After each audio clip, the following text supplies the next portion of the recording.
CHAPTER 20 of the Tale of Benny Badger.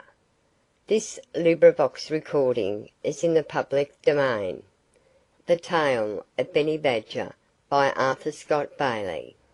Chapter 20. The Rancher is Angry. Benny Badger lay motionless, with his long hair parted along the middle of his back and flowing off his sides in such a fashion that a careless passer-by would not have noticed that he was anything more than dry grass. For several days Benny had been watching for the rancher, and now at last he saw him coming riding on a horse over the rolling plain. There was another man with the rancher, and as soon as Benny caught the murmur of their voices he made ready to hear many pleasant remarks about himself. He was only waiting until the riders should discover the holes he had dug near the Prairie Dog village.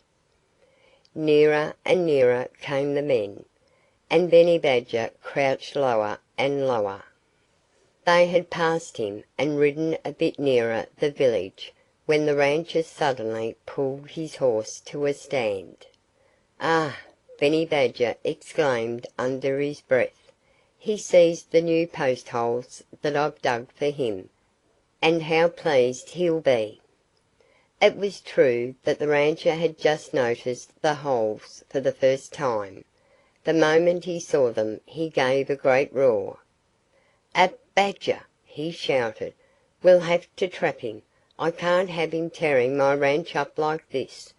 These holes are the finest things in the world to break a critter's leg." Benny Badger could scarcely believe what his own ears told him. He thought there must be a mistake somewhere, and when the rancher declared that the badger that dug those holes was worse than a whole village of prairie dogs, Benny was tempted, for one wild moment, to dash up to the men and tell them exactly what he thought. But he remembered in time what the rancher had just said about trapping him, and he never stirred until the two riders had moved along. When they had ridden beyond the next rise, Benny Badger made a rush for his hole, and there he stayed all the rest of that day. He didn't quite know what to do, and a little later he felt more uncomfortable than ever when the rancher began to build his new fence around the Prairie Dog village, without using a single one of the post holes that Benny had dug for him. All Benny's neighbors noticed what was happening, and they no longer told Benny what a clever fellow he was. On the contrary, they laughed slyly, and said things to one another whenever Benny Badger came near them. When he growled at them, they always pretended to be surprised to see him, and asked him if he had dug any post holes lately. But Benny Badger never answered that question. Every time he heard it he felt like moving away from the neighborhood, and when he came home early one morning and found a trap right in his doorway, he made up his mind then and there that matters had gone far enough.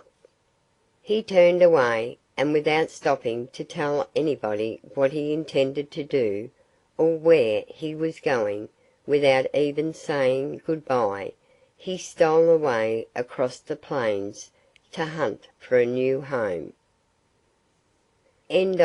Chapter 20.